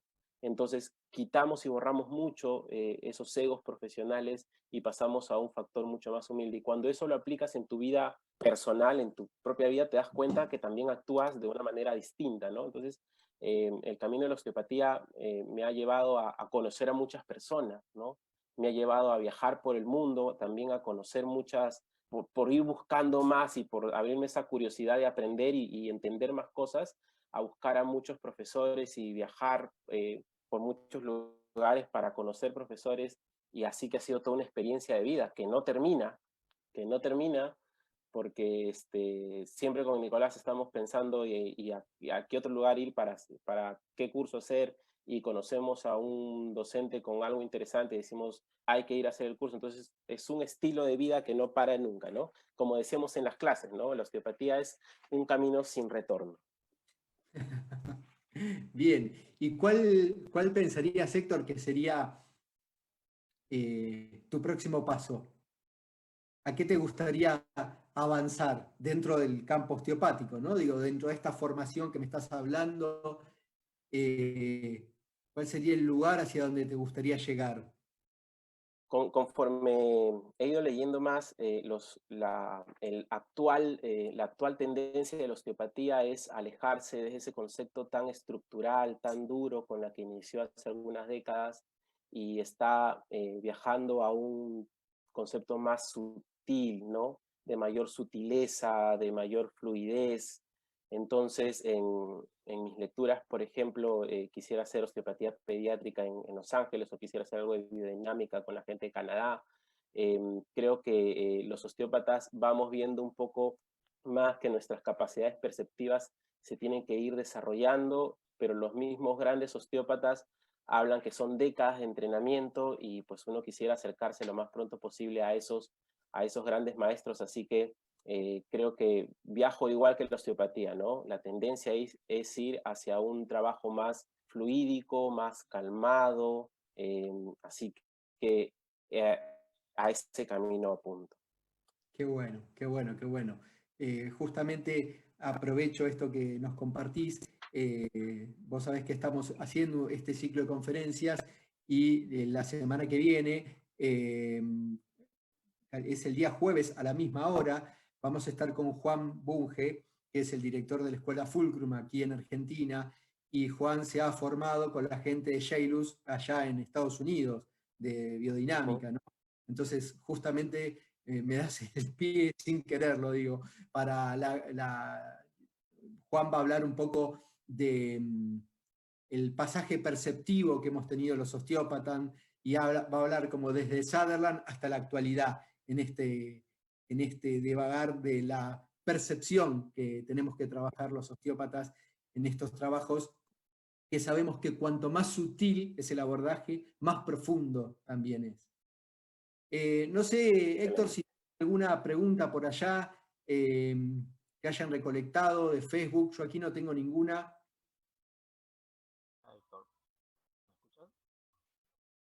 Hola Héctor, buenas tardes. Hola. No sé si logras escuchar. Sí, Adriana, sí, te escucho. No, Marisa. Marisa, ok, estás con el nombre de Adriana acá.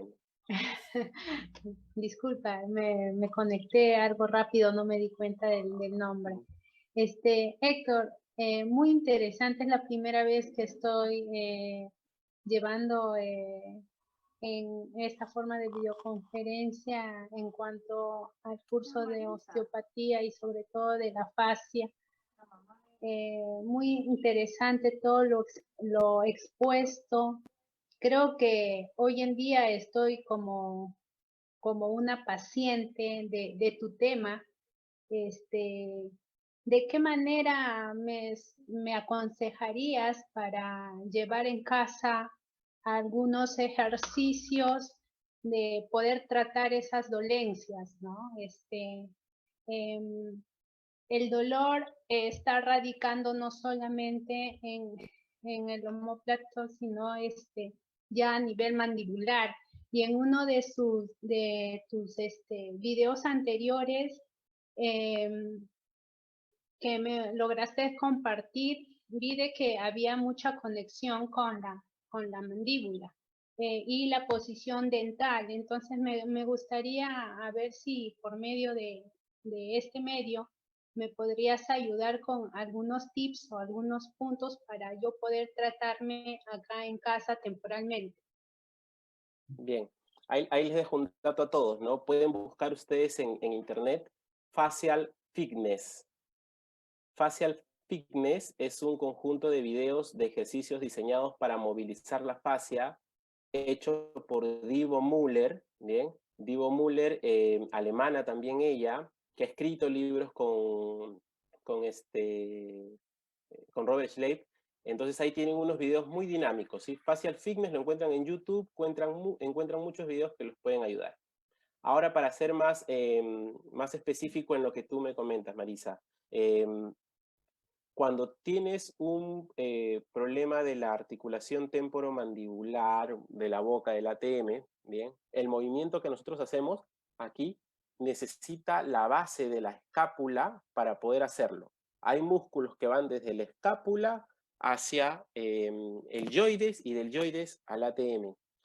Esta escápula se une con la clavícula con el esternón, y hay músculos que van desde el esternón al yoides y el yoides hacia el ATM. Entonces, es como que una zona de anclaje para que el ATM se pueda mover correctamente. Cuando yo tengo limitaciones de movimientos a nivel escapular, entonces va a alterarme también la movilidad del ATM. Entonces seguimos avanzando. ¿Y qué me limita los movimientos de la cintura escapular? Podríamos encontrar una cadena de músculos que se insertan en la escápula, que van hacia el brazo y otros hacia la columna vertebral. Entonces, si estas estructuras están perdiendo movimiento o fijando la escápula, puede de esa manera que eso me genere reflejamente alteraciones aquí y generar dolor. Por eso yo te recomiendo que inicies con trabajos de movilizaciones globales en todo el cuerpo, estiramientos desde las piernas, la pelvis, el tronco, la escápula y lógicamente el cuello. Ustedes pueden encontrar hoy día en YouTube, ¿no? pueden encontrar una serie de ejercicios de estiramientos de distintas estructuras, por ejemplo, estiramientos del cuello, estiramientos de la columna, cómo aliviar el dolor de la columna, y van a encontrar buenos consejos. Yo los he estado viendo y los primeros que aparecen en estas búsquedas son ejercicios que fisioterapeutas, ¿no? Van destinando. Y de la misma manera también invito a los fisioterapeutas presentes a que ayuden de repente con recomendaciones más dinámicas a través de sus plataformas, ¿no? Estoy viendo a uno que otro colega haciendo buenas cosas y hay que ayudar a compartir para que más pacientes se vean beneficiados. Bueno, además de hacer estiramientos y de hacer movilizaciones, haz muchos ejercicios que activen tu sistema cardiovascular.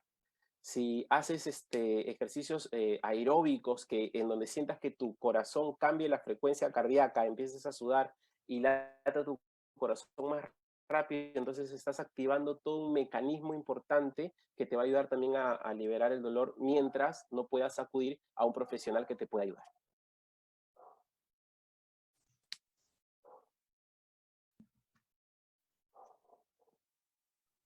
No sé si tenemos alguna otra pregunta. Muy bien, ¿alguien aquí? Por aquí.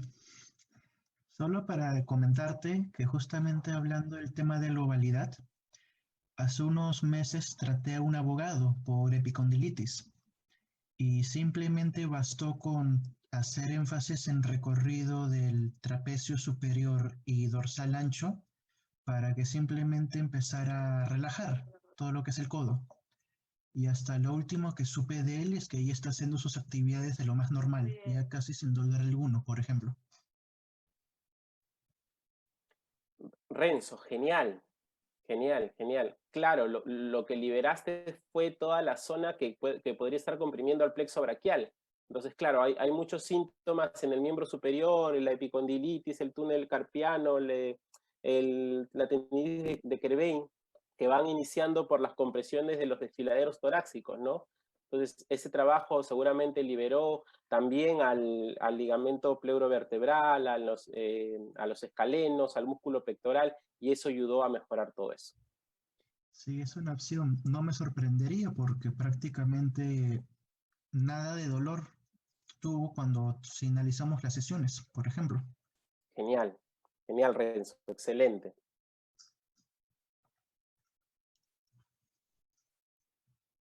Bien. ¿Alguna otra pregunta, Héctor? ¿Han podido tener yo me voy a fijar en el Facebook?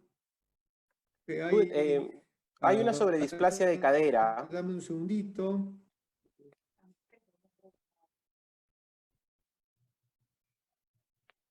Bien. ¿La tenés para contestarla ahí? Sí, a mí sí. se me está cargando. Justo nos preguntan sobre displasia de cadera, ¿no? Bueno, esta es una condición de nacimiento que tiene que ser tratado a muy temprana edad. Mientras más temprano se dé el diagnóstico, el tratamiento es más efectivo, digamos, ¿no? Es un proceso en donde una parte de un hueso que se llama ilíaco, ¿no? Que debería tener esta forma de cúpula, no se formó bien. ¿Por qué? Porque no ha recibido un estímulo, ¿no? Del otro hueso para que esto se forme. Y entonces esto genera una displasia, ¿no? Que podría generar en el futuro una luxación. Felizmente ya se conoce y se ha tratado mucho, los médicos ortopedistas lo trabajan, y con un estado de posicionamiento de abertura, de abducción de cadera, a veces se utiliza el utilizar algún dispositivo ortopédico, o se le recomienda a los papás que utilicen doble pañal, etcétera, o a veces hasta yeso. Esa posición, más el trabajo del fisioterapeuta, ¿no? En rehabilitación que hace, va generando que conforme pasen los meses, el niño empiece a formar nuevamente esa zona acetabular y la displasia ceda. Con los años, si es que, digamos, las dos caderitas no se formaron igual, de repente una tiene menos curva que otra, el paciente podría presentar alguna actitud un poco de claudicación muy leve, que imperceptible, o a veces presentan una diferencia en la dismetría de miembros inferiores que podría generar también una escoliosis.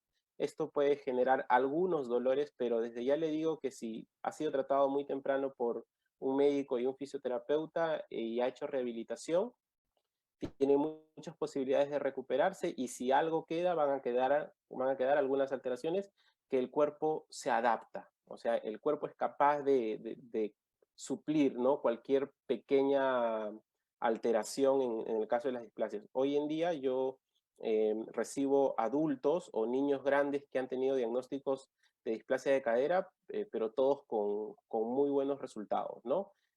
Hay una diferencia de algún centímetro, algún milímetro entre un pie y otro, hay alguna ligera escoliosis en la columna, pero créanme que casi la mayoría de nosotros desarrollamos una escoliosis adaptativa.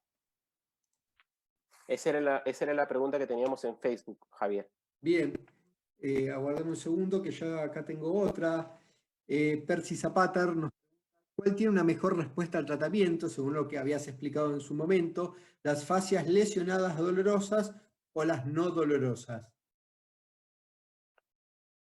Aquí, en realidad, lo que hay que tratar primero, usualmente, sí, me estoy yendo, por ahí habría que evaluar un poquito más, pero las que no duelen suelen ser la lesión primaria, ¿no? Es decir, lo que hay que tratar primero es la fascia que no duele, que está adherida y no duele. Le doy movilidad, y luego la otra estructura dolorosa, conforme pasen los días, va a disminuir el dolor. Recuerden que el objetivo cuando uno trata el tejido conjuntivo no es tratar el dolor, sino es tratar la estructura que menos se mueve.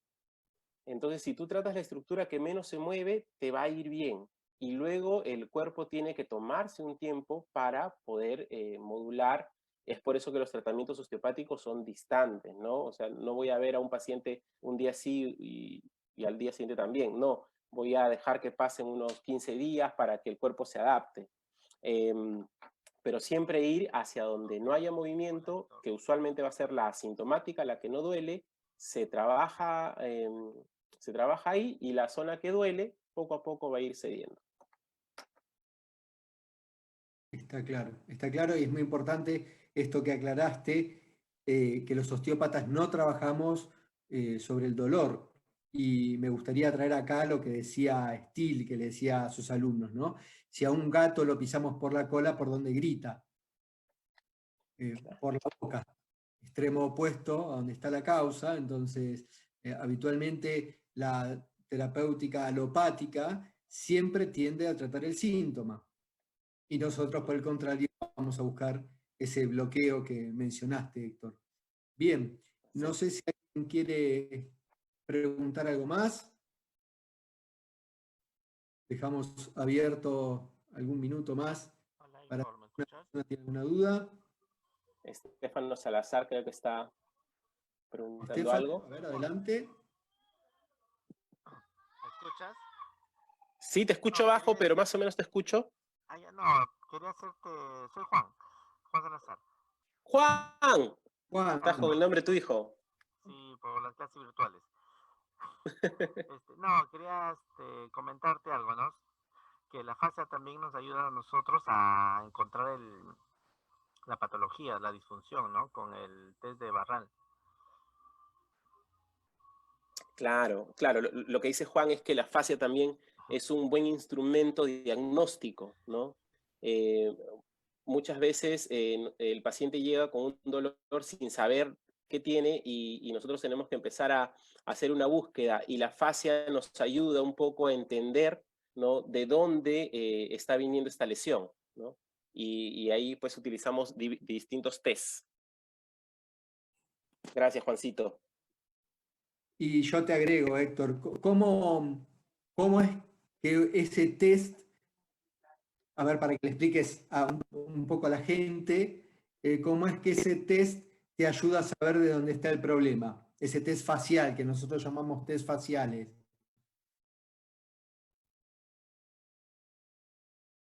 Hola. ¿Cómo sería? A ver. Bien, bien. Ahí te escuché, ¿Me se me escuchás? cortó un ratito. Sí, sí, sí. Sí. Lo que nosotros generamos, ¿no?, primero es un input, ¿no?, una información al tejido, ¿bien? Que puede ser a través de una pequeña presión, un pequeño tacto, ¿sí? Tenemos al paciente de pie, ¿no? al paciente de pie, le pedimos que cierre los ojos para que pierda ese apoyo visual, ¿no? Y cuando le damos un pequeño impulso, ¿no? Un pequeño impulso, despertamos la información en el tejido conjuntivo y este se expresa hacia su mayor tensión, ¿no? Entonces imagínense que yo tenga al paciente aquí y le hago esta presión y el paciente se dispone a irse hacia adelante, ¿no? Porque no tiene esa referencia visual, entonces simplemente el tejido conjuntivo más tenso tiende a llevarlo hacia adelante. Entonces yo voy a entender que hay una tensión mayor en la parte anterior. O si yo le hago este input del paciente con los ojos cerrados y el paciente hace esto, ¿no? Acá. Entonces yo voy a entender que la mayor tensión está de este lado. Luego, ¿no? Voy a ir a hacer una evaluación ya más en esferas para saber si esa tensión de este lado viene por la zona más craneal, por la zona más torácica o por la zona más pélvica. Entonces voy a ver si ese movimiento es cortito, es grande o es más largo, ¿no? Entonces son percepciones que los osteópatas vamos desarrollando a través de nuestra destreza manual. Por eso también toma mucho tiempo formarse como osteópata y toma muchos años de práctica poder afinar estos diagnósticos. No sé si podrías agregar algo más, Javier. No, clarísimo. Quería que ampliaras un poquito con respecto a la pregunta de Juancito, así, vinculado a la evaluación y a los test. A ver, acá hay otra pregunta. ¿Qué técnicas manuales, nos pregunta Valeria, utilizaría para una lesión en la ATM? ¿Qué técnicas manuales? ¿Sí? ¿Qué técnicas manuales utilizaría para una lesión ¿Qué técnicas de la ATM? manuales?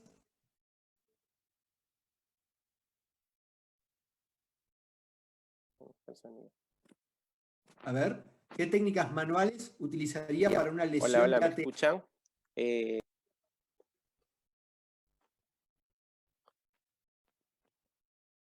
Ok, se me corta, pero creo que entendí la pregunta. ¿Qué técnicas manuales utilizaría para la lesión de la articulación temporomandibular? Bueno, Así es un poco complejo porque hay distintas lesiones, ¿no? Hay muchas disfunciones en esta articulación. Por ejemplo, puedo tener una lesión articular en un desplazamiento anterior, en un desplazamiento posterior, en un desplazamiento lateral, puedo tener una alteración de una lesión del menisco, o puedo tener una alteración por un aumento de tensión de la musculatura que genera los movimientos del ATM, o puedo tener una alteración en su sistema oclusal. Entonces, es muy complejo decir ahorita qué técnica podría usar. Son muchísimas las técnicas que se utilizan para la articulación temporomandibular, pero todas se fundamentan en equilibrar su estructura. Entonces, si tengo un menisco que está fuera de su lugar, voy a hacer técnicas para reposicionar el menisco. Si tengo un cóndilo que se ha desplazado anteriormente y que por lo tanto no cierra la boca, voy a tratar de desplazarlo posteriormente para cerrar. Si se ha quedado deslizado posteriormente y no abre, entonces voy a generar un deslizamiento que me permita esa apertura. O si por ahí tengo una lateralización, también voy a generar, ¿no? Ubicar esta articulación. Si hay dolor, voy a utilizar técnicas de inhibición del dolor como el punto Jones. Si hay alteración muscular, puedo utilizar técnicas de energía muscular para poder regular también esa musculatura. Si quiero trabajar de repente más a distancia, trabajaría primero liberando la zona escapular, la zona occipitotloidea, trabajaría un poco también las vísceras del cuello, el tubo laringofaringio, trabajaría la lengua. O sea, es complejo lo que el osteópata hace en función de encontrar, si es que encontramos la lesión primaria en la ATM, porque si es una lesión secundaria, es decir, el ATM me presenta una disfunción por otra estructura, primero empiezo tratando la otra estructura.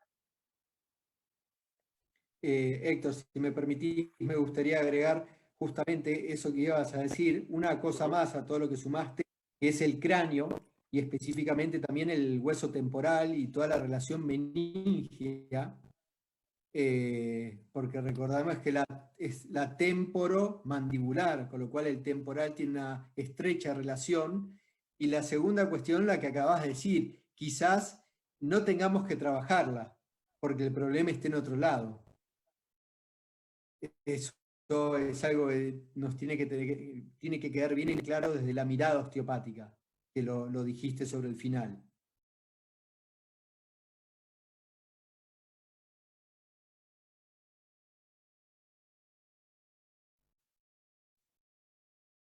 Parece que se le congeló la imagen. Sí, estamos con... se fue la imagen de Héctor. Ahí Nico, sé que aparentemente tiene otra pregunta. Vamos a esperarlo a Nico. Nico, No sé cómo. buenas noches. Hola. Estás al aire. ¿Qué tal? ¿Cómo están? Bien, ¿y vos? Bueno, bien, bien. Bueno, quiero entonces apoyarlo a Héctor con la respuesta. La verdad no pude, sé que acoplaste algo más, adjuntaste algo más a lo que contestó, pero se me cortó el audio y no te pude escuchar bien. Javi, no sé, sinceramente no sé qué es lo que dijiste. Pero bueno, en realidad es una pregunta bastante común. Aprovecho para saludarlos a todos acá, muchos no los conozco. Pero no hay que dejar de lado que la osteopatía no es una técnica. Seguramente la técnica que vos manejes, Javi, o la que maneje yo, o la que maneje Héctor, o la que maneje cualquier osteópata, cada osteópata tiene una mochila con una caja de herramientas muy diferentes. Entonces, sí, yo te puedo decir que quizás a título personal, un punto Jones dentro de la boca sobre un pterigoideo, o una técnica articular sobre la propia ATM, o incluso una movilización de ioides, pero eso es muy personal y bueno, hablar sobre ATM, como decía Héctor recién, es un mundo. Entonces, ¿qué técnica manual utilizaría sobre ATM? Yo creo que cada uno tiene que usar la que se sienta más seguro. Lo importante es hacer un buen diagnóstico y tener muy en claro los principios osteopáticos. En realidad, creo que es un poco redundante a todo lo que se venía hablando, pero apoyando a Héctor, que se ha perdido un poco, o sea, que se le fue la señal. Si tenemos un buen diagnóstico, si entendemos cuál es la zona de hipomovilidad o de lesión primaria, después las técnicas, en la formación nosotros muchas veces le damos libre rienda a los estudiantes, incluso para que desarrollen técnicas nuevas, porque muchos chicos tienen muchas habilidades y al momento de tocar, y bueno, cada uno va desarrollando una técnica diferente, ¿no? Bien. Gracias. Gracias, Si me, Che. si me ¿Dónde permitís estás? agregar, Te perdí, no sé dónde lo estás. conocen. Se me fue el internet, ya volví. Aquí Ya. está Héctor nuevamente. Como modelador, para los que no lo conocen, Nicolás es, conjuntamente con Héctor, el otro director de la Escuela Osteopática de Lima. Y bueno, estamos contando aquí en la sala con él también. Ahí otra vez lo volví a perder a Héctor. Se volvió a ir. Creo que está ahí más está atrás, nuevamente. Creo que está más atrás. Ahí está. Ahí lo tenemos nuevamente a Héctor. Ya. Bien. Bueno, te dejo, Héctor, para que sigas con la ponencia. Gracias, Nico, gracias. Me gustaría saber si hay alguna otra pregunta que alguno de los participantes quisiera hacer. Sí, por aquí de nuevo. Renzo, nuevamente. A ver. Bueno, Adelante. hablando justamente del tema de ATM, el movimiento de las vértebras, perdón, el movimiento de las costillas en el ciclo respiratorio, ¿podrían influenciar también en ATM? Sí. Renzo, nosotros en osteopatía hablamos de 5 diafragmas, ¿sí? El diafragma craneal, ¿sí? El diafragma ioideo, y ahí entra la base para el ATM, el diafragma cérvico-torácico, el diafragma torácico, el respiratorio, y el diafragma pélvico, del piso pélvico. Entonces, estos diafragmas se mueven para generar un equilibrio, ¿bien?, en todo el cuerpo. Y cuando un diafragma está alterado, va a generar alteración en cualquier otra parte del cuerpo, y también podrías encontrar alteración, por ejemplo, en la ATM. Entonces, cuando te refieres a costillas, por ejemplo, la primera costilla es un hueso clave para el diafragma cérvico-torácico, ¿no?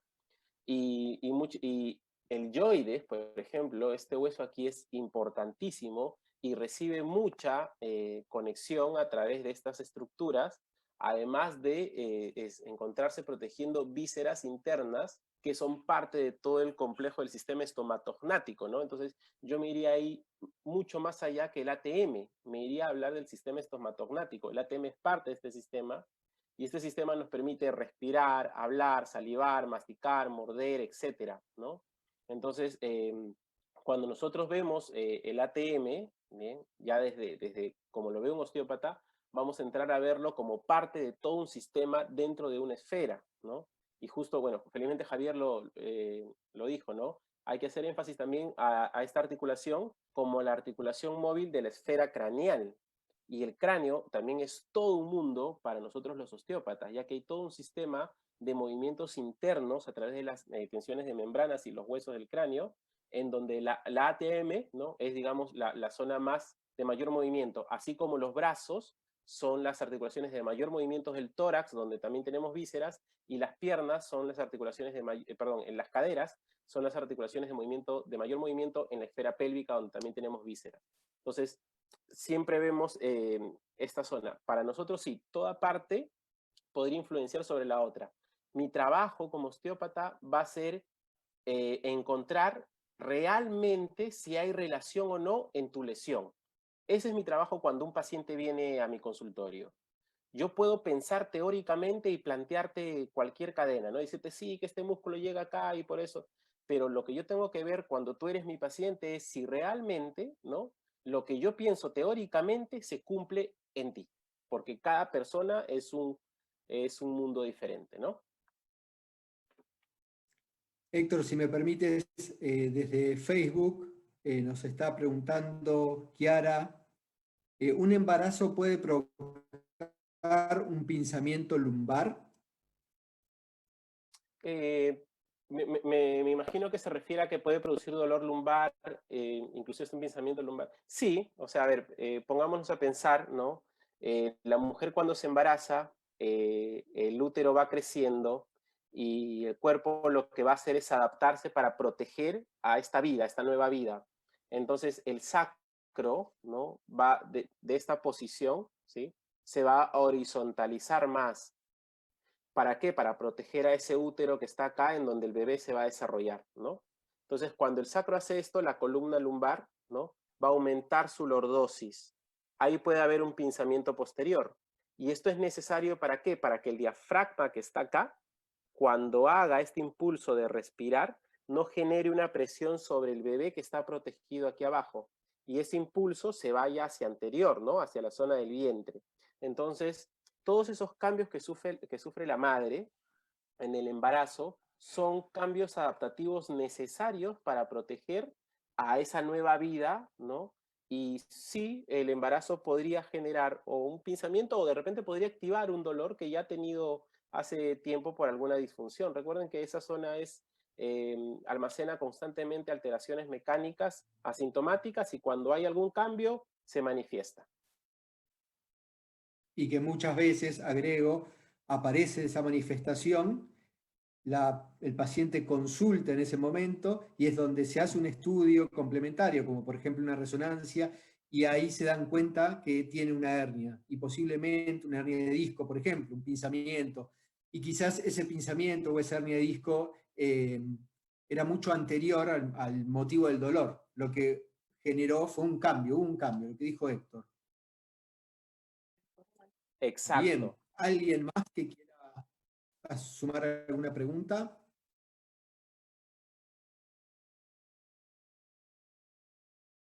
Por lo menos desde las redes sociales, desde Facebook, no tenemos ninguna otra pregunta.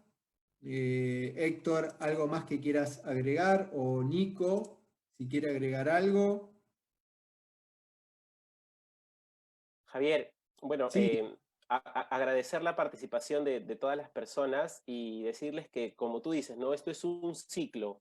La otra semana, el día jueves también, a través de tus plataformas, tanto de Zoom como de Facebook, vamos a escuchar a otro osteópata hablar un poco de la biodinámica. Creo que eso va a ser muy interesante para todos, ¿no? Y nosotros también desde nuestras plataformas, desde la Clínica Osteopática de Lima, desde la Escuela Osteopática de Lima, desde las redes personales de Nicolás, osteópata Nicolás, y las mías, osteópata Héctor, vamos a estar en una serie de eventos. Increíblemente, estos días, todo es energía. En estos días nos han llegado muchas invitaciones para participar. Ya tenemos agenda de conferencias hasta fin de mes, ¿no? No solamente que vamos a hacer con la escuela, sino también que nos están invitando otras instituciones. Así que, nada, los invito a todos a que sigan conectados. Hoy en día las tecnologías nos ayudan a poder estar presentes de esta manera. Realmente espero que esto les ayude. Vamos a seguirte también a ti, Javier, en todas tus redes y compartir todo desde la escuela, porque eres un excelente profesional y porque eres también pues parte de la escuela. Así que, nada, muy agradecido por esto.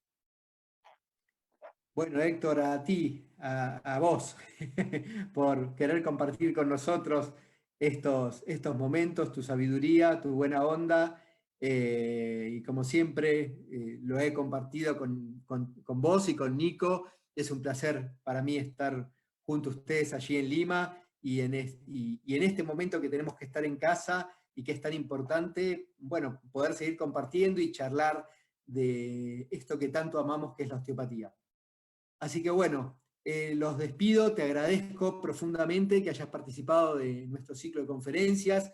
Recuerden, como ya lo dijiste, el jueves que viene a las 7 de la tarde, hora Argentina, 5 de la tarde, hora Perú, estaremos nuevamente con otra conferencia, esta vez con Juan Pablo Bunge, director de la Escuela Fulcrum de aquí de Argentina. Héctor, muchas gracias. Nico, gracias. Y un gran saludo para todos. Gracias, Javier. Gracias a todos. Gracias a todos por compartir estos momentos. Muchas gracias.